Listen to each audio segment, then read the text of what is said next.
Hey everybody, it's your girl Bondy Blue, and I am back for another Black Ink Crew, collaboration video, y'all. Black Ink Crew New York and Black Ink Crew Compton, Black Ink Crew Compton.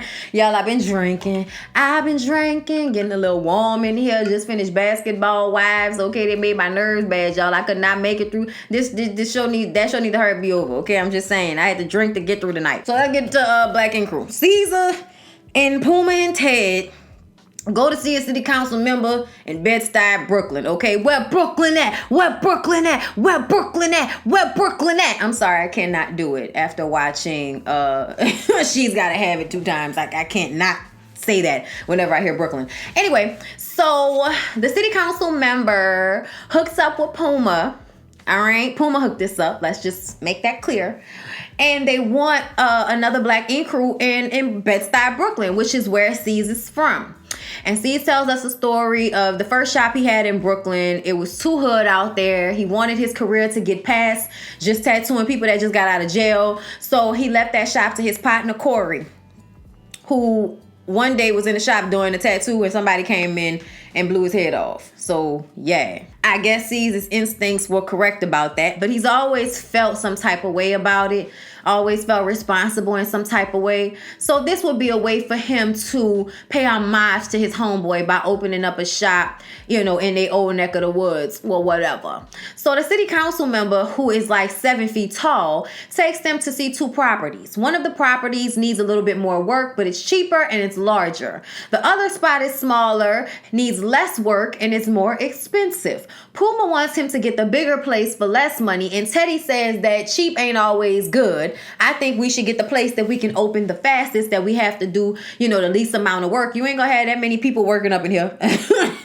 Okay, so I actually agree with Teddy in this moment, and I wasn't sure which shop they ended up going with. But later on, when they went to see the shop, I thought I saw that brick in the background, so I wasn't too sure which one it was. All right, y'all go ahead and comment down below if you caught which one they ended up picking.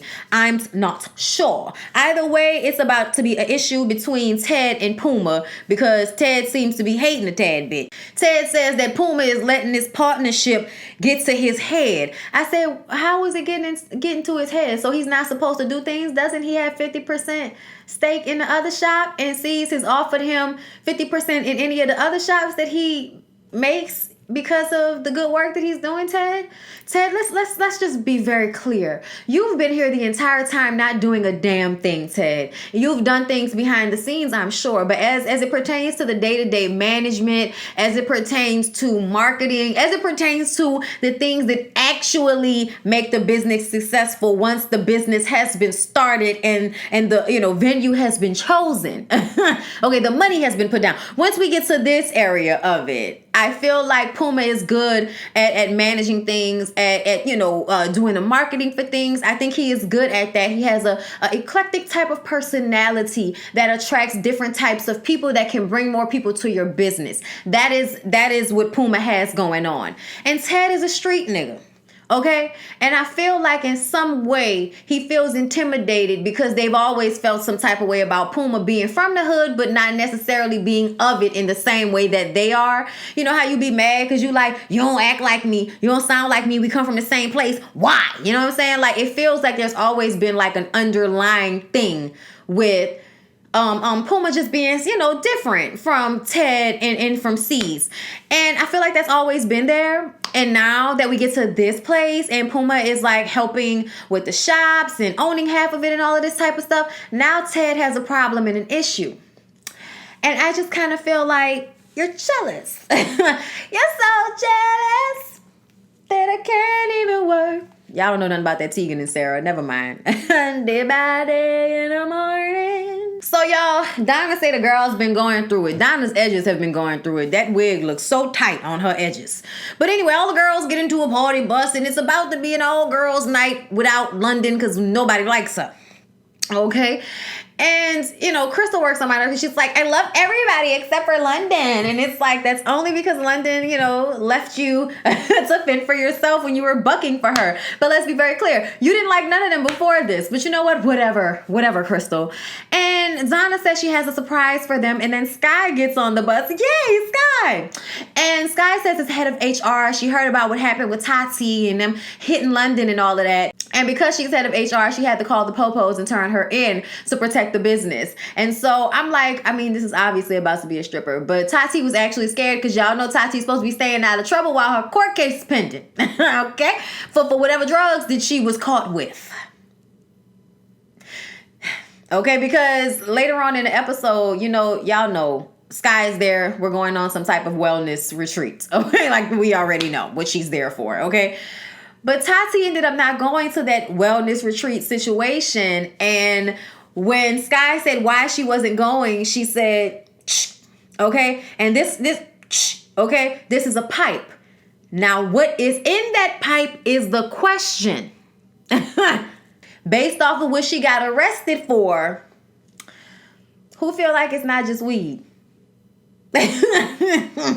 But yes, of course it's a stripper. Of course it's a stripper, okay? Everybody has a good time. We're throwing money. There's peen. Why did y'all have to put the stripper out of the bus with a towel on? Y'all couldn't let the stripper put his clothes back on? Never mind. Ted and London go on a date to discuss how unprofessional the shop has been. Puma hasn't had her back. She's gotten slapped by Crystal, punched by Tati. It's been too much for her. And Ted, of course, is apologizing and saying that they need to do something and blaming it all on Puma as if he wasn't right there for the entire situation. You actually moved to the side to let Tati through to hit her. So I think that's hilarious, okay? Ted says that London is different than the other girls he slept with at the shop. And I think what he's trying to say is that because she has an education, she's not a bird. I think that he's saying she's not a bird.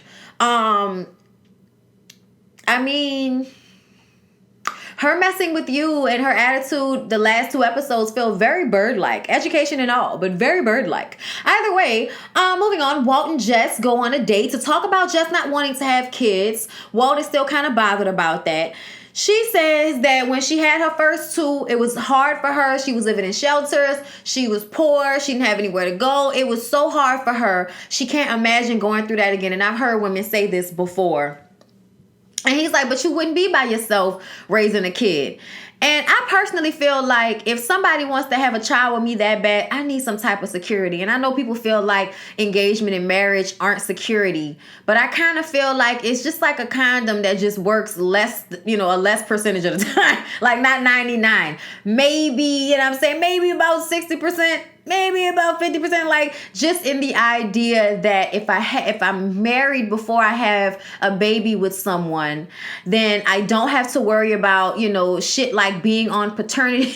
Like it depends on your marriage. Please believe me. But I just kind of feel like sometimes the way people be out here, like not on birth control, not caring about who they're having kids with, it shows eventually. And every time I watch paternity court or divorce court, I'm made aware how people who don't think about the seriousness of having a child with someone, like they don't think about how serious that is before they do it. They just having sex and not caring about the repercussions. Everybody out here raising babies, everybody out here doing it. I could do it until you do it and you realize that the shit is so hard. And if you don't have no family or nobody to help you, it is more hard. Okay, Jess sounds like she had a very hard time of it, and I'm not trying to blame her or anything. I don't want it to sound like that, but I'm just saying the fact that they sitting up here talking about a baby before we talk about any type of commitment within the relationship.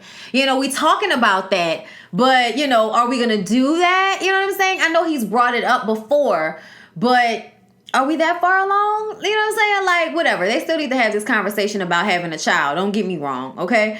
But I just kind of felt like, first of all, how old is Jess? Let's be clear. Everybody in Kenya Moore and them. Everybody can't afford IVF. So how old are you? Okay, first of all, Walt. Second of all, Jess, you cannot get mad at him because he don't know if he want to be with you because you don't want to have children. Like, that's something that you should not expect for him to give up because you don't want to go through having a child on your own as a possibility, even though you've admitted that Walt is a good father. Talking about, but you're not with their mom. It's like, but she not raising her kids on her own either. And for a long period of time, Walt had his kids primarily, not the mom. So I feel like that shows dedication on Walt's behalf. But I also feel like Walt is somebody that's putting the cart before the horse. You know what I'm saying? Like, you sitting up here talking about this big family you want and all of that. But don't you need to get your ducks in a row a little bit more before you out here trying to have 5 more kids with this girl who probably like 40 something years old? Like, just no disrespect, sis. I'm just saying, it's not like y'all have a lot of time to play around if he plans on having them with you and you change your mind. But it just kind of seems like it's not going to happen. And she got upset because he was saying he didn't know how he felt about that. How you gonna get mad because I'm being honest? He's not getting mad because you're being honest. He's getting mad because that means this relationship might have to come to an end. And he doesn't want that. So he wants you to change your mind. Especially if you're basing this off of the idea that you're going to struggle. Like, y'all, I don't know. I don't have time for that. I'm just saying. Like, I feel like that's a deal breaker. That's a definite deal breaker. Because as much as a man will sit up there and try to act like that's not something he cares about, when y'all get down the line, he will, when time is starting to run out and he's starting to realize how old he's getting and how old his oldest kid will be if he continues to wait to have children. Like, he, by the time that kid makes 18, if he's in his, 70s, like, he has to think about those things. And when he thinks about those things, he's going to feel like, maybe I made the wrong decision. He ain't gonna leave you for somebody that can get pregnant. They're gonna get pregnant like 5 minutes after he leaves you. So y'all might as well have, this discussion and figure this out right now. But she, knocked some shit down and ran off. And I was like, what you gotta knock stuff down for? Sky meets the new artist of the shop who she has not met. She lets them know that HR means have sex with everybody. And that's basically what everybody's been doing. Donna runs it and says Mike is possibly having sex with everybody. Kitten sees are possible and Ted and London are definite. Then Ted is sitting up there, worried. And I'm like, she doesn't care, Ted. It's over. She doesn't care anymore. Then London got smacked and punched and Donna slapped Crystal. And, Sky is like, it's the perfect time for a retreat. You know what I'm saying? Let's align the chakras. I'm like, yeah, girl, whatever. All right, Sky, whatever. Mike meets with the possible baby mama who explains that she didn't think he was ready to be a father when she found out she was pregnant 5 years ago. So she decided to keep the baby from him until now. She figured, late better than never. I was like, oh, okay. But this man is feeling some type of way because he has abandonment issues and he never thought that he would have a child that he would not be a part of raising. And now that she's done this to him, he's a little distraught. But they're going to get a paternity test and see what's popping. So Ted, Puma, and C's are at the new spot. They're doing construction. And Ted pulls C's to the side to tell him that he felt like, it would be flawed him if he didn't tell C's that he feel like he's moving too fast trusting Puma. And I'm like, didn't he sign over 50% of the business to him? Like, I'm just, and C says, he doesn't know who is jealous, but Puma has been coming up with all the good ideas, so he don't know what the hell wrong with Ted. Crystal asked Mike about the possible baby mama situation in the shop in front of everybody, and he says he's going to take a paternity test. C's gets excited. He's always wanted to sit in Maury's seat and say, in the case of 5-year-old Michaelette, the baby is yours, whatever. And then he has this black firefighter come in and get like the firefighter shield on his arm. The flames were good. The shading was good. The line work was it needed to pop a little bit more, just small critiques, but good tattoo. Good tattoo. Everyone is getting on the bus to take this retreat with Sky. Ted is 30 minutes late. Tati isn't coming. We said London is sick. And then there's a shit ton of traffic. Apparently Ted was taking care of London and that's why he was running late. So then C's does a speech on the bus about how great they've been doing, how far they've come. And then the bus breaks down. And then we're on the side of the road and everybody starts to flip out. And then in reaction to everybody else flipping out, Sky does exactly the same thing. Then goes on the bus and comes outside naked with nothing but panties and some glittery bodysuit that obviously is something that's supposed to go over a swimsuit. She has it on outside on the side of the road. She comes outside with sage and starts to sage everybody. Some obviously Caucasian lady rides past in a car and says, "Put on some clothes, you freak." Yeah. And then Michael, deciding that he was actually feeling the energy of it all, decided to take off his clothes and show his peen to everyone. Thanks, we appreciate it. And then the immediate next shot was Ted, Puma, and C's getting on the bus because someone has now shown us their dick. Black Ink Crew Compton.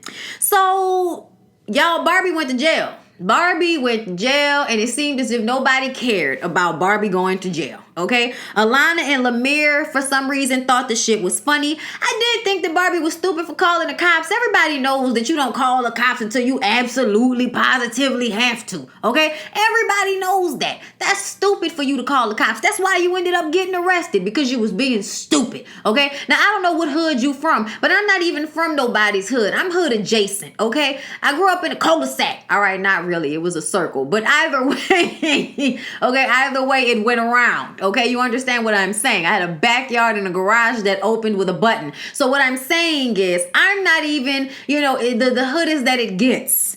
And I just have a strong belief that unless it is absolutely necessary, there's no reason to call the po-po ho. And this is what Barbie did. So now Barbie's in jail. That's the consequences. But I also feel like it's hella flaw for Alana and Lemire to be laughing so hard. But apparently Barbie punched Alana in the face. And I was like, well, Alana, you probably deserved it. Okay. Alana wants Barbie fired. Child, whatever. Voodoo left to go get a hotel. She ain't had time for this. Once she got her bags, she was, skedaddled. Okay. Nessie was inside the RV and Lemire went in to check on her. She's mad at him because she felt like he didn't have her back. He didn't. He says it all happened too fast. I said no. When all of y'all dudes are together, that's all y'all care about. Y'all only care about the dudes. I rarely see y'all take the side of a woman over a dude. None of y'all. So Nessie is reflecting on the fact that she called KP a bitch and said he was nothing but Kyla Pratt's boyfriend. I feel like most of those statements were true. I mean, if not all of them. He does act like a bitch. So do the rest of the dudes on this show. And son, you are Kyla Pratt's boyfriend. Like, you her baby daddy, but you're still just her boyfriend.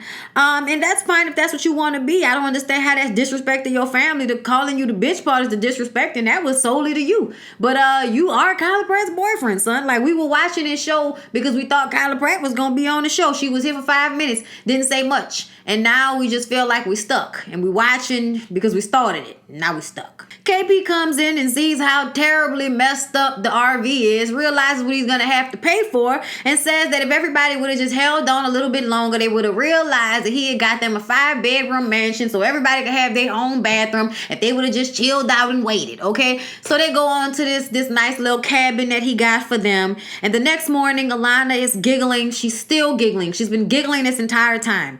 Ink went on a hike and then brought some coffee back. KP wants to talk to Nessie because he can't believe she disrespected him like that. And then they all discuss how dumb it was for Barbie to call the cops. Everyone else continues on with activities after Voodoo, who was at the hotel, gets a text from Nessie. And it says to go check on Barbie. She don't know nothing about jail, okay? So she calls Barbie's phone. Barbie doesn't answer, of course. Goes to voicemail. She tries to go to jail, go down to the jailhouse, find out what happened to Barbie. And they say that Barbie was actually released at 6 a.m. that morning. Okay, Barbie's cousin came out there and got her. I said, all right, Barbie, ain't nobody got time to be sitting in jail all night. So the rest of the group go kayaking, and Nessie comes along. She's grateful. KP says he gonna let her come along for the sake of the trip, but he still ain't feeling her. They still gonna have a conversation. So they all get on the kayaks, and KP and Nessie kind of were the people left to be partners, but he ain't really want to be her partner. So then Lemire gets off the jet ski that he was on to come and be her partner. And it was so funny because she was the only person that didn't fall out of the water when they were kayaking. And they actually did win the race that they were running. But every single person besides Nessie fell into the water. Ooh, look at her shoulders. When they get out of the water, Nessie got the text message about Barbie being released from jail. And she not answering nobody phone calls. Lemire and Tim kiss and make up. I was like, oh, I'm glad that y'all did the drama. And then Lemire and Nessie are staying in the same room. Okay, so I know Danielle wouldn't be too happy about that, but whatever. Alana gives them some shots and gets them to come downstairs, and then Tim starts throwing water, and we start running around the house like it's the first season of Black Ink Crew Chicago. And we throwing water, and we throwing food, and everybody's having a jolly good time. Ink and Alana have a private moment where he tattoos 222 on her arm, and now they're starting to like each other, and they're going to start to date. And I'm so tired of seeing Alana's titties in Arrested Development in the confessional. What's happening? The wire that's wrapped around her tits, like, I don't know what's happening there, but every time I see it, I just want it to stop. Apparently, there's more than meets the eye to Alana. I'm sure. She's spiritual. So they start partying and throwing money and dancing. And then Voodoo shows up and gets a lap dance. And she's like, maybe I misjudged Alana a little bit. Yeah, it's because you want to have sex with her now. Meanwhile, KP is cooking for the kiddies, and Nessie pulls him to the side. She says that she was out of pocket for what she said, that she went too far, and she's sorry. She's really happy for the opportunity. She wants to still be a part of all this. And he like, man, you said a lot of disrespectful shit about my family and my business. And she says, man, look, I was drunk. I was tired. I was cold. I just snapped. And he was like, man, look, I'm going to give you this pass right now, but this can't happen again. And she was like, bet, you got that. And I'm like, yeah, okay, we'll see. Because she been calling his ass a bitch since she got there. So everyone is getting ready to leave. It's time to go. The 2 days are over. And Tim notices whatever is going on between Alana and Ink. And I feel like it's almost because he thought it was going to be him at first. She was giggling and you know, getting all close to him at one point too, I noticed. Alana and Ink go shopping once they get back. And they're spending more time together. And he asks her out on a date. And it's like, oh my God, okay, cool. Danielle has a gender reveal for Lemire. She wasn't supposed to find out the baby's gender, but decided to go through with it anyway. And he had to like bust all of these balloons, and he thinks it's gonna be a boy. You know, they always think they want a boy. And then as soon as that balloon was popped, the one that actually had the confetti in it, it was all pink. All pink. It's a girl. Deal with it. And then Nessie, Ink, Voodoo, I think, and Alana are waiting outside the shop for Tim to come and open the shop. And he overslept, okay? Sleep like a motherfucker. He opened the door. They go in the shop. Bruh. Everything in the shop is gone. Everything. All of the furniture, all of the chairs. There's nothing left. I said, sounds like Barbie got her revenge. She was the only one that had a key. She was the only one that was in town. She was the only one that probably had the time to do that. We find out next episode that KP knows nothing about it. So I'm like, yeah, Barbie did that shit. That'll teach y'all. Let me get arrested and leave me in jail. Okay, look, I ain't mad. I can't wait till next week to see what they say when she show up, because I think it's her that took all that shit out their shop. Oh, Lord. Anyway, please don't forget to like, comment, and subscribe. I'm drunk. I need to hurry up and edit these so I can go pass out. I'll see y'all in the next one. Peace out.